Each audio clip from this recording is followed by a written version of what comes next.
Hello everyone, this side Akash Sharma again, and thank you so much for your overwhelming response and fantastic comments and suggestions after my previous webinar.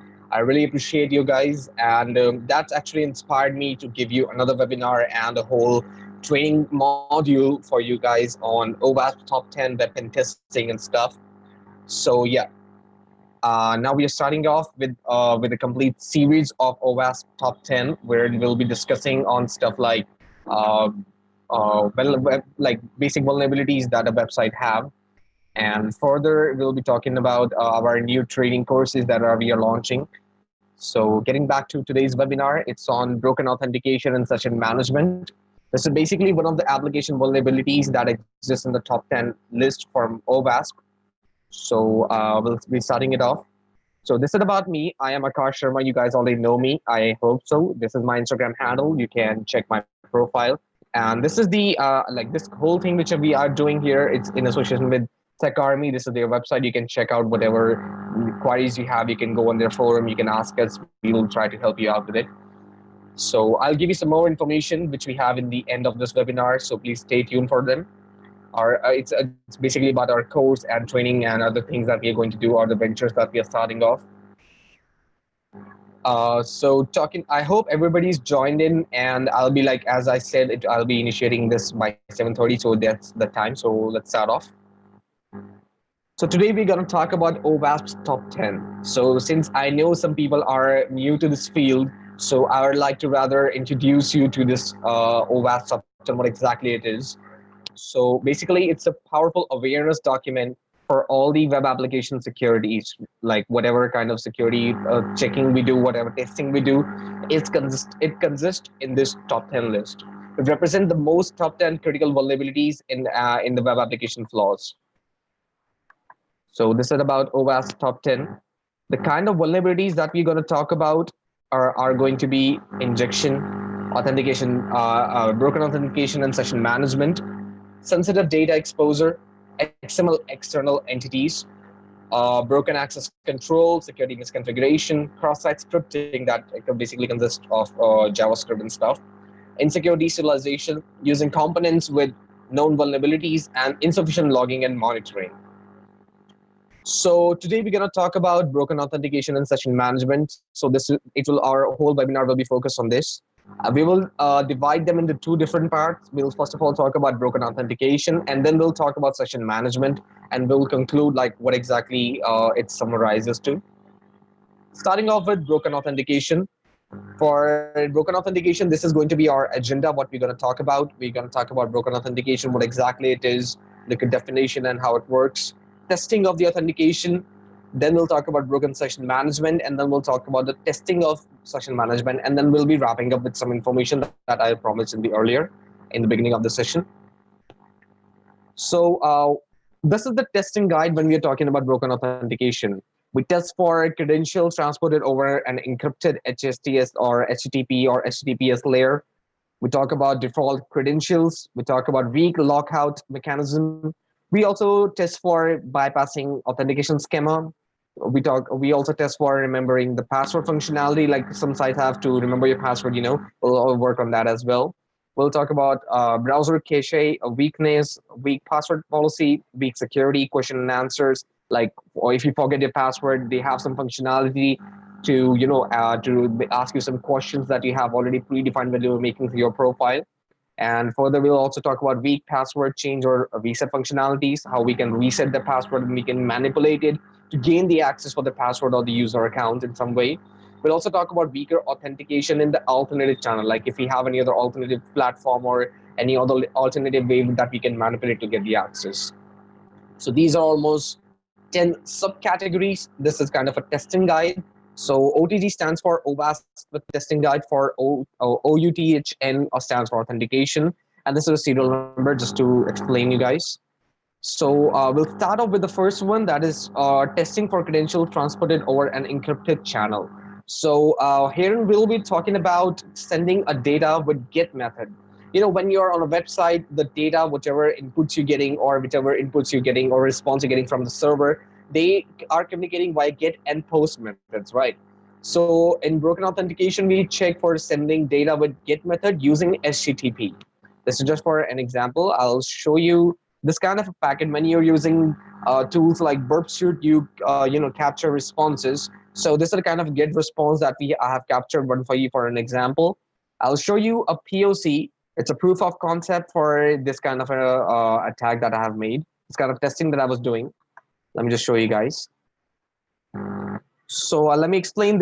I'm using two tools over here. One of them is Firefox. You are already aware of it. I'm using a web application. It's basically a vulnerable web application for testing purposes. Other thing I'm using here is Wireshark, which is basically it's kind of like a packet analysis tool. I'll be checking on my Wi-Fi pretty obviously. So I'm using a filter here to check for post method with HTTP over HTTP, right? Whatever kind of information I'm posting over HTTP. I'll just show you guys here. Here I'll be like checking for authentication bypass, broken authentication. I'll put my username and password here. When I log in, it will be capturing the packet for whatever information I'm giving it. Right. So let me just log in here. You see. So this is a packet that I got. And in the HTML form URL encoded section, you will see I'm getting my username and password in all clear text. So this is one of the things that we can capture packets over get and post method when we are using HTTP, when a site or an application is using HTTP with this kind of packet analysis or packet capturing. So you can see I'm getting it's all clear text. In an actual case, basically it should be all encrypted rather than this like clear text. So this is the kind of vulnerability that we test for when we're talking about broken authentication. Right. Moving forward, we also have another category that we'll be going to, that is testing for default credentials. Like when most of the time it's 2019, I understand that people are more aware of IT and information security stuff, but still, as per the survey, it's not me who's saying, but the surveys that are made by multiple organizations shows that most of the people are still using the default passwords or passwords that are easily guessed, or they can be brute force or stuff like that. So default password exists in some, not many, but some of the websites, or you talk about when you purchase any kind of routers or Wi-Fi devices or stuff like that. So they still have some of the default passwords. You talk about servers, you talk about bank login accounts. They still have default passwords being preferred over a unique password or custom password or a password that can be guessed easily. These kind of username consist of admin, administrator, root, system, guest, operator, or super. Even if you talk about your own operating system, most of the people who are even using Kali Linux, the hacker guys, are still using the same username and password as root and admin or tour, like TWR. So yeah, I've seen this kind of scenarios and I have been influenced by them a lot. And I keep on, whenever I see people in corporate scenarios, or even if you talk about my friends, when I get them, I try to explain them the necessity of a good password, because this kind of thing leads to these kind of application vulnerabilities or attacks. So in this category, we also check for default password for new accounts, because sometimes they give you a suggestive account password also, because these days websites are getting smarter. What they do is basically, if you are not able to set up a password for your own, they give you a suggested password at the end. But on the other hand, this is secure, but on the other hand, if you think of from a different point of view, if a hacker is able to break into their database, they can get the whole list of the password and they can simply brute force it into your account, right? So that is a boon and a bane in both ways. But the thing is that you should be using your custom password when we talk about security. So this was the other category wherein we talked about testing for default credentials. It's easy, it's nothing big, but this can lead to some higher impact vulnerabilities. Moving forward, we have weak lockout mechanism that we test for. I'll just explain you what exactly is in the slide. To evaluate the account lockout mechanism's ability to mitigate a brute force password guessing attempt, an invalid login, or using the incorrect password a number of times before using the correct password to verify that the account was logged. So basically what happens, let's talk about Facebook. It's a big brand these days and a lot of people use it. And Mark Zuckerberg have been in news for a few months now for various reasons. I will not mention that, but yeah. And Facebook have a good thing that it have lockout mechanism. What happens like if you put your incorrect password multiple times, so it sends you basically a notification or it asks you for some other authentication method or variable for like you can put or some of your questions that you have, or maybe you can upload a photo, or you can ask for some of your friend to give you a reference, like these kind of stuff. But these days there are still a lot of websites which do not have this kind of mechanism. So what happens when I'm trying to brute force it with multiple, let's say I have a username list of 400 usernames and 400 passwords, so I can make almost 1600 attempts in order to break into your username and password. So there should be a limitation for the kind of the number of attempts I'm making. They should be limiting to maybe four or maybe five max to max, or they should be at least a limit till 9 or 10. Not more than that, I would rather say. 3 or 4 is more than enough, but if you're still like thinking about the ease of access for the users, you can go for 9 or 10 as well. But there should be one. If you're not having one, people can easily brute force it. Brute forcing takes time because it depends on the kind of password word list or the dictionary that you're implementing, but it is vulnerable. So we should not be taking that kind of risk. And this is what we test for when we're talking about weak lockout mechanism. So this is all I'm talking about broken authentication. Moving forward, we have bypassing authentication schema. So what we do is basically we bypass simply by skipping the login page or directly calling an internal page rather than going on to the login page of the website. There we can do some sort of parameter modifications. We can do session ID predictions. If there is a series of consecutive series of session IDs, I can predict the next one which is going to be there, and I can also do SQL injection like HTML form authentication kind of thing, by which that 101 equal to one kind of injections that we do. So what happens, like there are some websites which redirects you to a certain page after you log in, and those kind of directories or those kind of pages can be found by tools like Directory Buster or maybe any kind of spidering tools that we have these days. So those pages can be accessible or can be accessed by a person who is trying to log in. So there should be like a protocol, or there should be an algorithm that should be stopping these kind of an access. Rather, there should be a proper redirection policy, or there should be authentication schema that should be set up in order to prevent this kind of vulnerability to exist. So yeah, this thing here, bypassing this, simply skipping the login page, is the most common one that is seen in many websites these days, to my astonishment. But yeah, this is one of the high impact vulnerability. That's all about bypassing authentication schema. So, what exactly is the result of broken authentication? What actually happens? Your authentication is broken. That's pretty obvious, as the name suggests. What happens, like if you are like somebody's able to access your account, if somebody is able to get into your details, uh, the authentication algorithm is completely destroyed, or you can say broken. Further, people who are doing this kind of activity, they get the complete control of your accounts, like whatsoever platform you're using, their accounts are being compromised.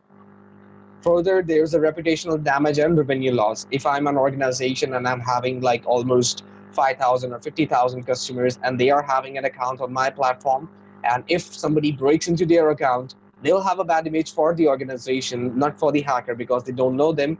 They know the organization in specific, and they will blame the organization for that, which will definitely lead to a negative image of the organization, and there will be a revenue loss for sure because of certain things being influenced. And there will be account theft, sensitive data and user information will be leaked, like maybe my personal information, my financial details, some of the some of my secret recipes of my company that might be on darknet selling for maybe 100 maybe $10 or $20. These days these things are common, and we have already read a lot of news about these kind of things, people selling information for free and these kind of stuff. Moving forward, we'll talk about vulnerable remember password functionality that these websites have these days. We talk about we have for the ease of access of a user, we ask them if they have a complex password to remember the password, so that the browser can remember it, and the next time they open this website, they can like easily log in without asking for a username password all over again, without like the hassle of typing the password again. So basically, what happens when we are as a developer, we give this parameter, or we give this kind of a functionality for autocomplete of their password. So whatever password was stored in the browser, It just auto-completes and fits into your password category, your input field, and you don't have to log in all over the again. But the thing is, in this scenario, it's like a boon to you, like it's ease of access for you. But when you talk about from the point of view of a hacker, of a bad guy, so what he'll do is he'll try to access those kind of saved passwords with the maybe cookie injection, cookie stealing, session ID attacking, or some stuff like that, hijacking. So they can get access to your username and passwords that way as well. And it might happen that somebody have the physical access of your system. They can simply open the website, and since you have chosen the option of remembering your password, they can access it again. Like they can log into your account that easy. In order to prevent it, what you can do is, as a developer, you can set the autocomplete option off for the username and password field, including the captcha field as well. You can include the captcha because every time you have to ask for it and you have to validate the session that way. Or storing the password in a permanent cookie, this should not be done. The password must be hashed and encrypted and not sent in clear text. As I showed in the very first example, like it was sent over clear text, and we were able to check over with tools like Wireshark or maybe with other tools. But the thing is, like TCP dump is also a tool which can be useful in this kind of a scenario for testing. So they should be basically hashed or encrypted with some cipher or with some encryption type running on the server side. Obviously, that should not be accessible because then it will be reverse engineered. Storing the password in a permanent cookie should not be done, obviously, because that in that way somebody can access it. So this is what we do in when we're testing for vulnerable remember password functionality. Moving forward, we have this thing called browser cache weakness. So we talk about browser history. Like the first and the simplest test consists of entering sensitive information into the application and logging out. I mean, when you are, let's suppose you're on a bank website and you are filling your information for your bank, you're giving your account number, your CVV number, stuff like that, IFSC code, bank stuffs. So what happens? And when you're about to submit that kind of information, you hit back, or you logged out, or maybe you close the tab that you were on, or maybe a person who is able to access your device or your session in some way, I can just go back to the same session and get the same information over there. That's a vulnerability. I'll try to explain again. See, when let's suppose I put my name in my input field as Akash Sharma, and I just hit back and go back to the previous page where I was, or I just submit the information and go forward to whatever functionality I'm having. So if I, as a person who is on the system, who is able to access that system, when I go back to the form which you were filling and get the information which you typed in, that is the kind of vulnerability that we're talking about over here. So if you see here, I've mentioned, then the tester clicks the back button of the browser to check whether previously displayed sensitive information can be accessed whilst unauthenticated. Even if I have logged out and I'm hitting the back button, it is still showing me the authenticated information like my username and password, then that is a vulnerability for sure. Also, there is one thing called browser cache. The cache and the history are two different entities basically. However, they share the same, weakness representing the displayed sensitive information. In history, also we are going back into it, and the cache also saves your information, your whatever inputs that you're putting up, and they are traveling or communicating to the server. And when we use these utilities, these kind of tools like Burp Suite, there's OWASP, Zap, and any kind of browser add-ons to check for every page that contains sensitive information. The server instructed the browser not to cache any data. We can use Burp Suite for these kind of packet capturing or manipulating, or we can use some of the browser add-ons for that as well. So this is how we test for browser cache weaknesses. I'm just giving you an overview. The practicals are also done. I'll be explaining all the practicals on these in our training module, so which we'll be talking about in the end. So please stay tuned for it. You can also we can also check for these kind of headers, these response headers, which are cache controlled. We can check these headers with the help of Burp Suite. These headers include maximum age, Xmax stage, public, private, no cache, no store, must revalidate, proxy revalidate. So using these kind of cache control and testing for these response headers will be in the training module. I'm just giving an overview like what exactly we do when we're talking about browser cache weakness testing. Moving forward, we have weak password policy. This may sound a bit silly because That's really easy, and it's not that complex thing to think of, but people are still doing this. So that is the reason it's still a point of concern. Even it's 2019, it's still in the existence, and that's a point of concern. People are still not much concerned about their password complexity. If you talk about the password, this should be as complex as you can, but as memorable as it can be at the same time. So you should also be talking about password history or password changing period. Like you should keep changing passwords after a certain period of time, because that way, even if somebody is doing some sort of a reconnaissance on you, they can check for whatever password you were using in the earlier time and can guess a new one. So you should be, keep on changing or adding or detecting some of the characters, or maybe introducing some really new characters into your password for your references so that you can remember, and it can be a new one. There should be a password expiration, after which sometime you should be using a completely new password rather than just updating or modifying the previous one. Because even if you're using, a pattern, if you're using, I can make a dictionary out of that pattern. So you should completely expire and dump it and make a new one, because that way you will be safe and you'll be safeguarding yourself. Because these days, guessing passwords are also, getting advanced with the help of artificial intelligence, machine learning. They're making dictionaries and attacks that you have never thought of. So you should be doing that for sure.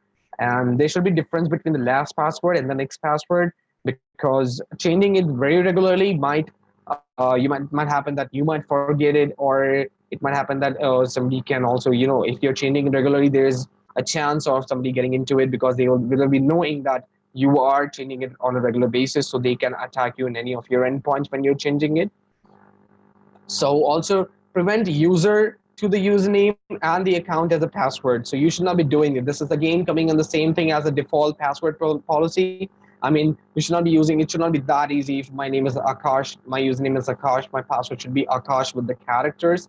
Should not be, you should be smart enough to use a different password and a complex one, so that nobody can think of it.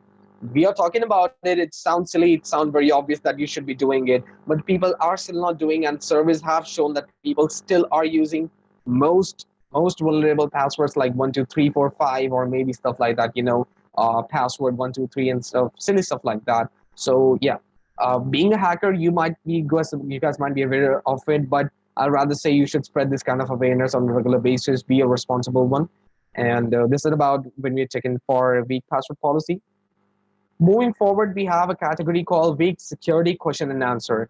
Now, this is an interesting one, because what happens when you are signing up for, back when I was introduced to this when I was signing up for Yahoo. Basically, it was almost 11, 12 years ago. I'm not sure how long was that.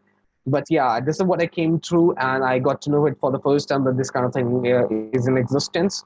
So what exactly happens is, like, it asks you for a question if in case you forgot your password, like your mother's maiden name, and maybe for your pet dog's name, the first movie you watch, the first like football game you were in, and the kind of places you go, stuff like that. These generalized questions that you personally will know about you, right? So these are the personal questions. So some sites, some websites, like when I'm talking about Yahoo here, like back in I'm not sure which year it was, like maybe in 2000s or 2010, before that. So they were using some pre-generated questions, so that you can put your answers for them. So what happens, like if somebody is doing a reconnaissance on you, if they are able to access as much information about your past or maybe your personal life. Let's talk about your mother's maiden name. If they know you personally, if they are family, friends, or they gather information about your network, they can get access to these kind of information, right? So these are vulnerable to some extent. There is a possibility that exists that these are also vulnerable, because this is a common and obvious thing. Your mother's maiden name is going to be static because that's what it was in her maiden days, right? It might or might not be now. Who am I to judge? But I mean, yeah. On this note, happy Mother's Day to everyone who is tuned in. Go celebrate with your mom. I just forgot that. And yeah, coming back to the topic, yeah. So it could be your mother's maiden name or maybe your pet dog's name. So if somebody know it, they can get access to it. There should be a weak custom question. I mean, you should be developing your own questions. Maybe it could be a mathematical algorithm or maybe a formula, to check for area of a trapezium. What's a formula for that? So you know it, what's going to be the question, and you know it, what's going to be the answer to it. So that way it's a bit more secure. So yeah, that should be done. And testing for brute forceable questions. Like if there's a question, let's suppose for a dog's name. So there, that's pretty obvious. If you have a dog and it's cute, for sure, you'll be looking for a cute or your unique name. So I can look on Google and I can check for a dictionary with the cute dog name, or I can think of it myself, right? So yeah, that may vary. I mean, what kind of name you would like to give, how unique you are, how creative you are. But yeah, this is an example I'm giving for brute forceable questions. Or as I talked about the previous example, like area for trapezium, I can just simply make a list of formulas that can be used for that, and I can just brute force it. So yeah, here we can also add that kind of like a limitation policy, like lockout policy, wherein like certain amount of time, the certain amount of attempts should be there for answering a question, or the question should be changed time to time. Every time I ask it, or every time I'm attempting one question, it should be changed after that if it is wrong. So this kind of thing we can do in this when we are testing for weak security question and answer. Moving forward to other category, we have weak password change or reset functionalities. So let's suppose if other than user, like other than the administrators, there are the user who can change or reset the password for their own account.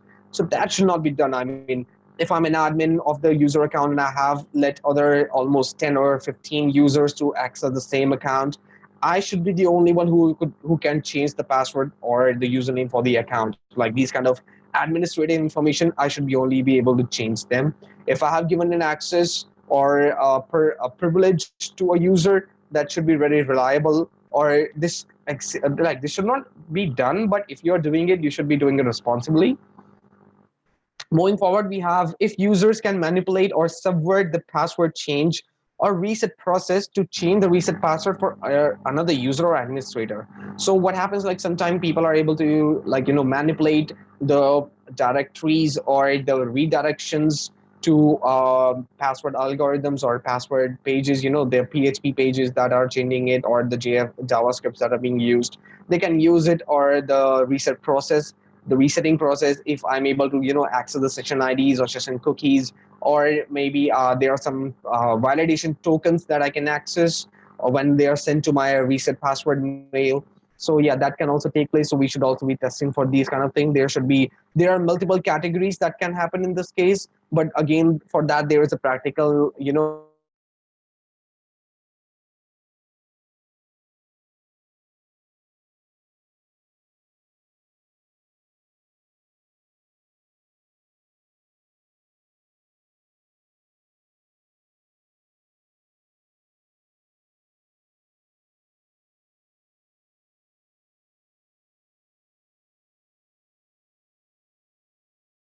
My username, changing any of my information on my profile. I can capture that basic process. I can make an HTML form out of it, and I can replicate it on my side with my information. I can manipulate it in multiple ways. So CSRF is that kind of I will if I get time, I'll show you the POC for this as well. But for this, a practical approach is there in the training, so for sure you can get it over there.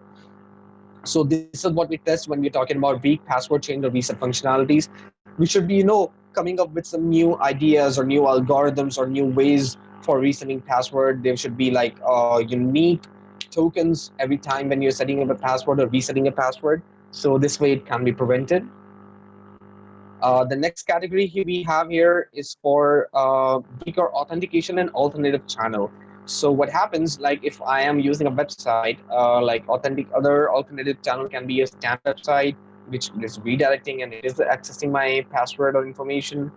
There could be a mobile or device specific optimized website. Uh, there could be like other languages or countries. If I'm able to access a website with the English language, am I able to access with the French as well, or maybe with Spanish, or maybe with German? There are parallel websites that utilize the same user account. If I'm able to log into Facebook with an account, am I able to log into Instagram as well? This is just an example. It doesn't exist in Facebook or Instagram in any way, but I'm just giving an example. And you can also test for development or test or UAT or staging versions. Basically, these terms here, UAT, staging, or test version of a website, are being used by developers basically. So what they do is, like if they're putting some new functionality in a website, so they make subdomains or they make subcategories for the website where they do wherein they are doing testing for the functionalities, if they work properly, if they look properly. So that's more of our developer part, but that can be accessible by the users also if you check for the subdomain or if you do some sort of reconnaissance on the website. You should be like, if I'm able to understand the primary mechanism how it is working, I can also check like what kind of validation checks are being used, what are kind of, is there any kind of algorithm that is generating a new session token for me, so I can manipulate or hack that particular session to generate maybe a session token for myself. Identify other channels, like you should be checking for other channels by which my username and password is traveling or being sent to the server or being accessed by any other functionality in the website. You should be, if I'm able to enumerate the authentication functionality, like if I'm able to check like which validation script or algorithm is running, what kind of server inputs or server side scripting, or maybe like any kind of ciphers or encryption basically are being used on the server for this, for the password or username policies. And review and test for the test cases. As I said, like you should be reviewing continuously the test or the staging versions of the web application, so that you can check if there is any kind of maybe weakness or authentication issue in the staging version as well. So this was basically about all these 10 conditions that we check, the 10 categories that we check for broken authentication. Uh, we'll be further talking about this session management, but before that, as I said, what are the results? These are the 4 results when we talk about broken authentication. What happens exactly? Authentication is broken, loss of control over the accounts. I mean, they are being compromised, and reputational damage for the organization, whomsoever is owning the web application, and the account theft and the leaking of sensitive information of the users. So this was about broken authentication. If you have any questions, please put them in the comments in the chat session so I can, answer them at the end of this session. So as of now, I'm moving forward for the session management. Later on, we'll be taking the question and answer for both broken authentication and session management all together.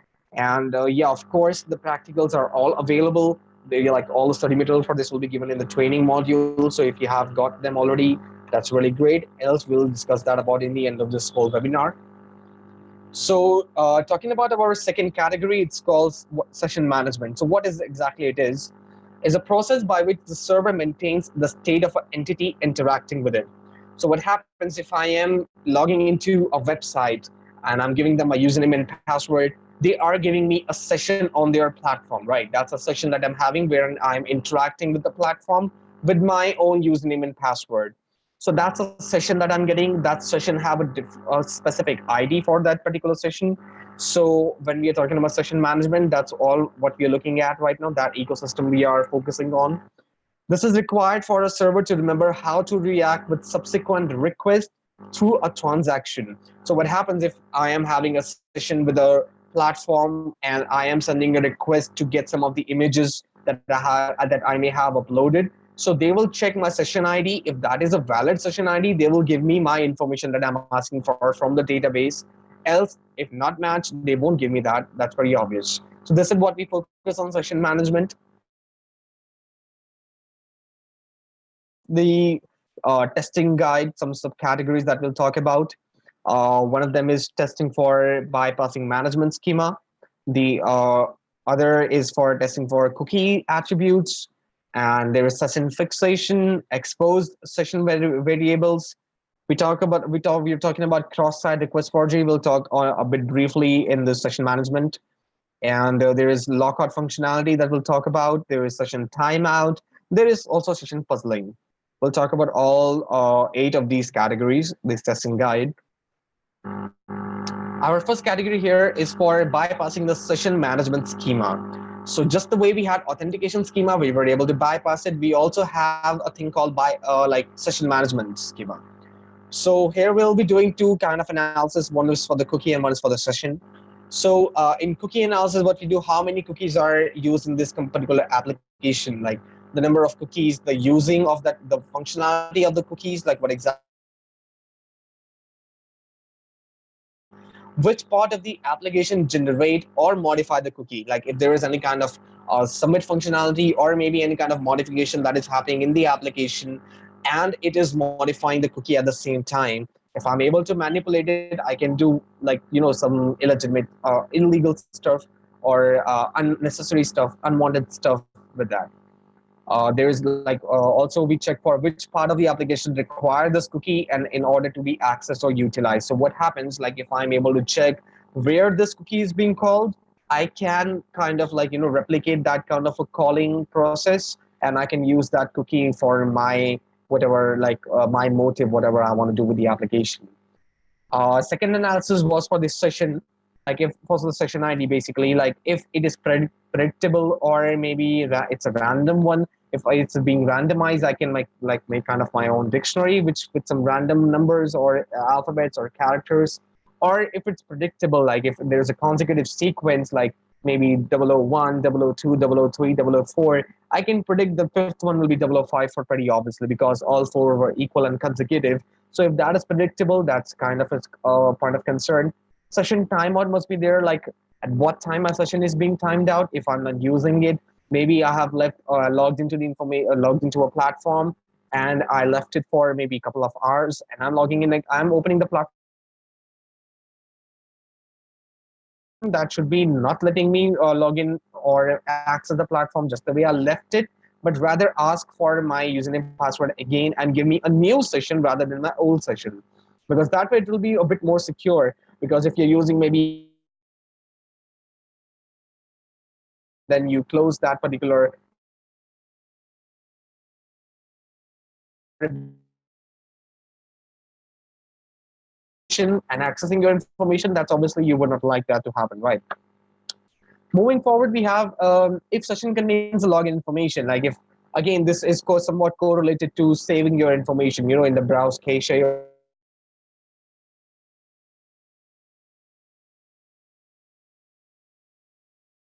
if I'm putting my information as Akash and I'm getting a session ID is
yeah, I'm sorry for the kind of disconnection. Actually, there was some sort of a technical issue from my end, and I am back with the session. I apologize for this kind of an issue take place. So yeah, we'll be continuing with where we left off.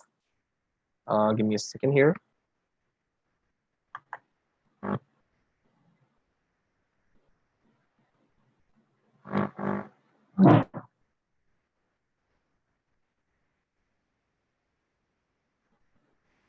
Okay, we're talking about the session analysis.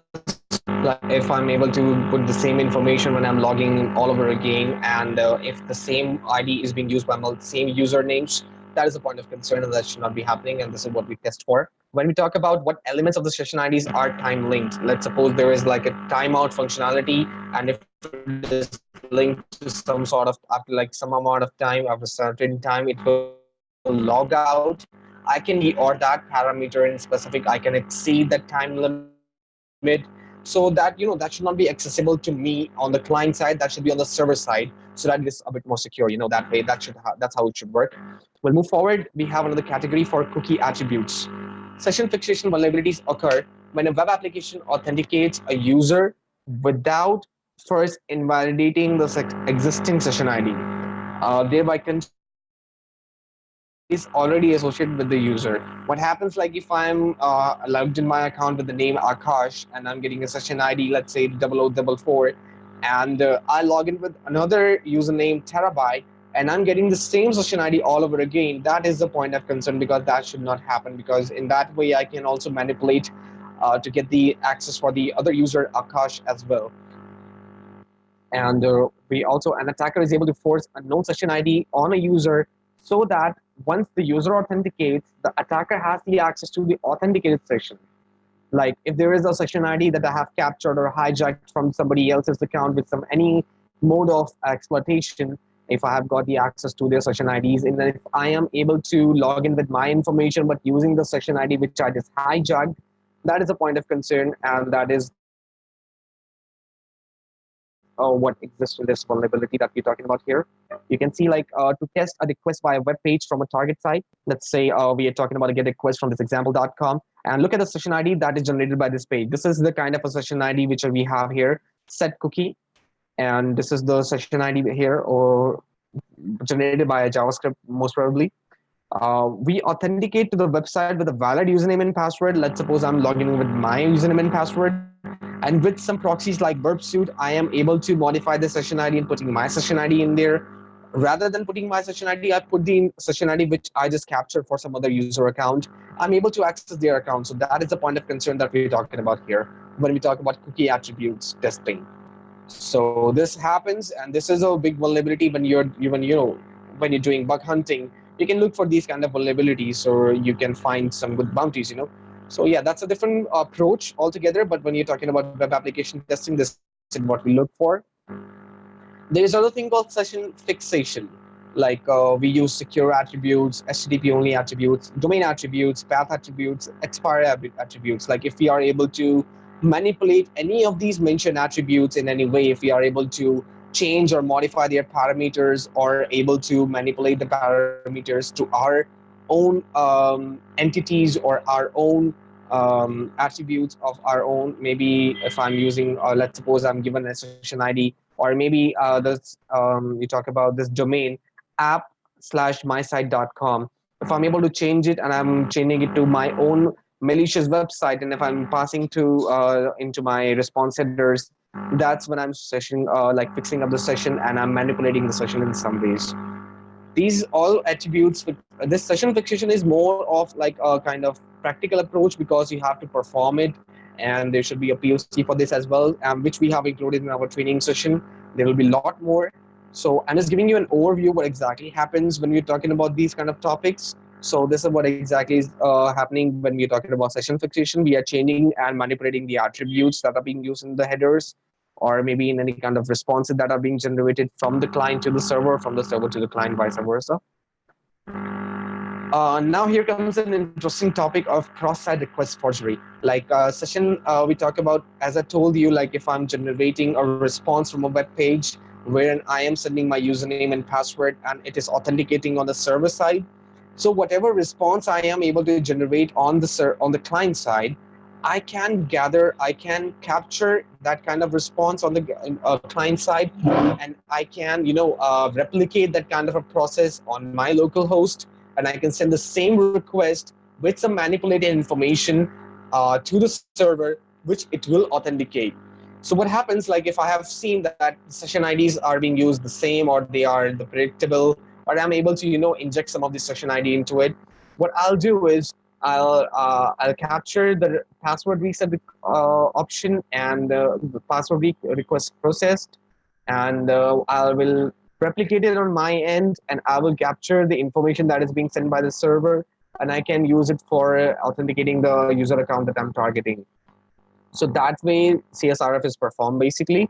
If you go by definition, it's like brief explanation about it. Like each time a session ID data is passed between the client and the server, the protocol, cache, and the private directives and the body should be examined. Transport security here refers to session IDs passed in GET or POST request, message bodies, or other mean over valid HTTP request. Now, it's pretty obvious. I have jotted down some points to explain you guys in a better way, like how session ID is transferred. Like they are transferred via form fields, get or post method, and yeah, these are the basic ways they are transported, or they are sent over to the server. And we also have to check, like, are session IDs always sent over an encrypted transport, or it's something by default that they are being using. So there should be an encryption that we are using that should be unique every time we are generating that kind of a request or that kind of a process or operation. And we have to also check for, is it possible to manipulate the application to send session IDs unencrypted? I mean, if I'm able to do things like SSL stripping or SSL splitting, and if I'm able to do that, I am able to send an unencrypted session ID in some way. If that happens, that is the kind of vulnerability I just found. These kind of things you can use in bug bounty as well, but we're talking about an approach from a pen tester. So yeah, that's what we are doing here. And what kind of cache control directives are applied to requests and responses passing session IDs? Like if there is any kind of protocols or set of rules that are implemented by the developer in the cache control, to monitor the section IDs or to manage the section IDs. Are these directives always present? If not, what are the exceptions? If there is any kind of an exception that is going on, like for maybe a specific kind of a user, a premium user we talk about, or maybe a person who is accessing it from a different language, as I told about, you have different language categories like English, Spanish, German. If I'm sorry, if these kind of directives are applied on all these kind of exceptions, or there is any kind of thing that which are left, which are excluded from these kind of protocols. Also, are there any GET requests incorporating the session ID used? I mean, if there's any kind of GET request that I'm able to capture that is going from client to server, server to client. So if I'm able to capture that, I can use that kind of session IDs which have been captured. If the post is used, can it be interchanged with the GET request? I mean, if this kind of a thing is, if this kind of interchange is being done, I'm sorry, if this kind of interchange is done, this is the kind of a big bug bounty that I'm talking about here. You can just report it to the person or to the web application owner. If you're a pen tester, there's a specific report that you have to generate for this, because that is with some sort of a high impact. So this is what we talk about. Cross-site request forgery, we'll talk about it briefly with the practical approach in the training sessions as well, which we are going to launch and we're talking about in the end. So yeah, there's more on CSRF here for an explanation. This basically is an attack that forces the end user to execute unwanted action on a web application in which the user is authenticated. So this is what I was talking about. Like if I'm logged in and if I'm changing or you're requesting a password change or resetting my password, I can capture those kind of actions that I'm performing, that I'm executing. Also, successful CSRF exploit can compromise end user data and operation. I mean, whatever is happening on my end user on my side, that can be exploited in some way, that can be compromised. And there is an example, like the same example I was talking about is this is the URL for a website that we are talking about. And this is the action that is being performed. We'll build an HTML page containing the HTTP request referencing the URL. I mean, what it will make an HTML form kind of thing that will be passing out or we'll be executing on, and we'll make an HTTP request with the reference of this URL that we are exploiting here. Make sure the valid user is logged into the application. Let's suppose if I'm having a browser and I have two tabs in there, one of the tab is having the session ID, a session going on for an authenticated user, let's suppose my own account. And if I am able to, use this kind of a reference for the URL and able to reset my password from my own HTML page that I created, that is a vulnerability for sure. You can induce the user into following the link pointing the URL to be tested. I mean, this is like a secondary thing that we have to think of, because if this is happening, we can target a user with our social engineering or maybe phishing kind of skills and we can plot them to click on those kind of link to get this kind of action executed. So we can maybe send them over a mail for password reset, and when they do it, their password is reset to whatever value I put or whatever thing I manipulated to. And we have to observe the result for sure, pretty obviously. Check if the web server executed the request or not. I mean, if you are able to do it on your ID, on your local site, on your own account, you can do it on other accounts as well. So that's what is CSRF about. The other category we're going to talk about is logout functionality.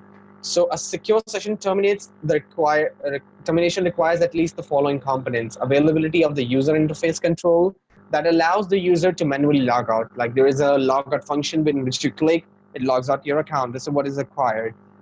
Session termination after a given amount of time without activity. You never know when you are inactive. Let's suppose for a couple of hours you haven't been done any kind of updates, no refreshing of the pages is done, or any kind of data transaction is made. So it basically, logs you out of the account. This is commonly seen in most of the applications you talk about, like Gmail or Facebook as well. If there's no activity, it logs you out for security purposes. Proper invalidation of server-side session state. If the server-side sessions that are being made are not invalidated properly, are not, there's no specific check or validation process going on, so this can be done. This kind of logout functionalities are there. We have to test for all three of them, basically. Like on the whole, these all three categories includes whatever you have to test for logout functionality, vulnerability when you're talking about session management. The other category we have testing for session timeout. As we're talking about in this slide, we're talking about the given amount of time for inactivity, right? So in this, we'll be talking on a brief note on this particular vulnerability. The logout function effectively destroys all the session tokens, at least render them unusable. I mean, what happens even if you log in now, the session ID that you generated for your session is still valid and can be used, by some other person or by you yourself with some with your cookies, or if you're able to capture it in some way. So it should be basically rendered all unusable once you log out. And the server performs proper check on session state, disallowing an attacker to replay previously destroyed session identifiers. Let's suppose if there was a session identifier like a token or something, which I'm able to use it on my session and I'm able to get access to the user account or authenticated session, that is what falls into this category which we are testing for. And there is another thing that we have to look for is that timeout is enforced, and it is properly enforced by the server. If the server uses an expiration time that is read from a session token that is sent, the token must be cryptographically protected from tampering. What happens? Let's suppose I'm able to log out the account and the sessions are all rendered. Session IDs are all rendered unusable. So what happens if the server is sending a token, or maybe there is an expiration token that is being sent from a session ID to the server from the client?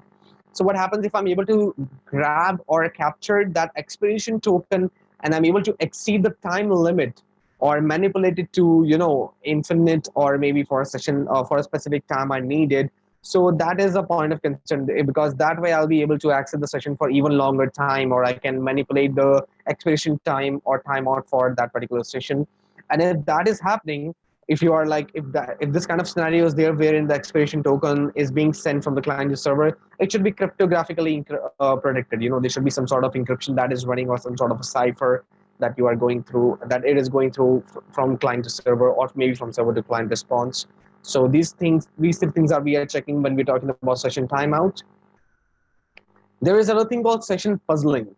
Now, this is a bit interesting. I'll explain. The purpose of session puzzling attack is to access application entry points, the web pages or the services which are running on the platform, that populate the session memory with the objects and the values.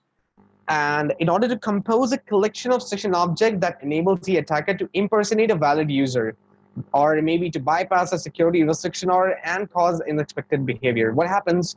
Let's suppose I'm on a platform and there are two functionalities of asking the platform for my images and asking the platform for what other people have uploaded. So when I log into the account, I am asking for the platform. I'm making a request for checking what other people have uploaded on the platform, and I log out. And then I make a request, an explicit request to check my images. If that request is being passed, if is being validated in some way, That means the session are being, these two sessions are being puzzled. Like there is a session wherein I'm checking for the what other people have uploaded, and there is a session wherein I'm checking what I have uploaded on my server, on my account, on the platform. So if I am able to manipulate the sections for both the kind of activity, this is somewhat called the session puzzling. Like this is a basic example what we're talking about. They could be a bit more complex, but this is the easiest way that I can explain this to you. If you have any kind of question, you can feel free to ask me, or if you have any better explanation that is, I would really appreciate it in the comments. So this was about session puzzling that I wanted to explain, because this is not, this is not very common, and if this is found, this is a really, really high impact vulnerability that you can opt to report. So this is like what exactly happens when we're talking about session management. What is the overview, the summary? If you talk about why it is a broken session or broken authentication, and we'll talk about the result of broken session management. So if there is an inadequate session management policy, it will lead to bypassing the authentication. I'm sorry. If there is a sending session cookie over insecure channel, if somebody is like traveling over an insecure channel, if some sort of session IDs or cookies, then it can, you can like end up like kind of a, compromising of your own accounts or user accounts, whatever are there on your platform or the organization's platform. If there is like insecure session generation, or maybe there is session fixation vulnerability that exists on your platform or web application, it can lead to these kind of things which we have already discussed, like reputational damage or account theft, or maybe sensitive end user information leak or stealing of the information. And it happens mostly because of no protection of session cookies. So we have to focus, I'm sorry, we were basically focusing on protection of the cookies, session IDs and stuff, and encryption of data when it is traveling from the client to the server. So basically, this was all about broken session management, unauthentication, and broken authentication. So we discussed about the different scenarios that we look for when we are talking about web application pen testing. I know there was less practical content, because if there was a practical content, that will be a bit complex, because all of a sudden, if I show you all the practicals for every kind of a category, you guys might get confused with everything, with the new concepts being introduced to you. So we have our training module for that we have made for pen testing in specific, in which we'll talk about detailed information on this, and we'll be having different kind of approaches. We'll be having our lab set up, and we'll be having our own study material for that. We'll be having all your toolkits. We'll be telling you how to use those tools. So we have these kind of things in our training module. You can look for our website. It's SECARMY/training. I'll show you the website here. It's loading. Give me a sec.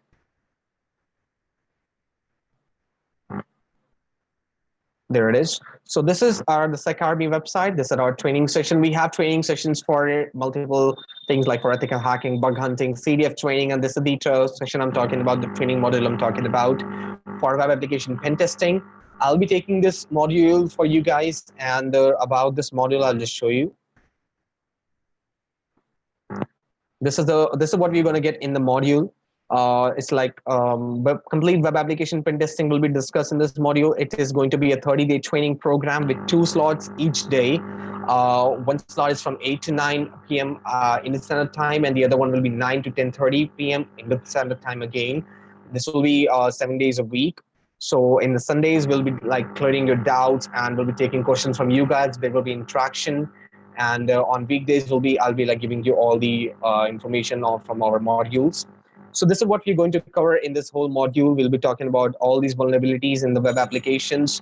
We'll be discussing about cross-site scripting and the CSRF that we spoke about today. And we'll be having like a brief explanation and the practical approach and testing for all the vulnerabilities that are listed over here. And this is like after this, you'll be able to say like you have this kind of certification from our side. You have the toolkit, the study material to learn more from, and you will be having a confidence that you are able to perform these kind of attack, and you are able to test these kind of attack. Basically, when I'm talking about this course, or we're talking about these kind of vulnerabilities, we are thinking of a responsible behavior, responsible approach to it, because after all, when we are talking about cybersecurity, we are being the white hat guys, right? Like we are being the good guys who are securing the web platform, rather than being the people who are making some sort of illegitimate kind of activities. So I would rather say be responsible, and you can go ahead for this course as well. You can enroll for this, and the links over here, and this is the link over here I mentioned in the slides. You can also follow my Instagrams, follow SecArmy, follow Bhavkaran as well. I would like to thank him for this kind of a platform to host this kind of webinars and training session with you guys. And I really hope I explained all the things well, and I really hope that you guys enroll for it. And this is it from me today. And I hope you guys keep practicing this thing, keep the scene alive of this cybersecurity domain, and be responsible, be aware, and keep rocking. Thank you so much, guys, and have a great night ahead. One more thing, make your mother proud, make them happy, do something good for them, and happy Mother's Day to you all, guys. Enjoy. Thank you. See ya.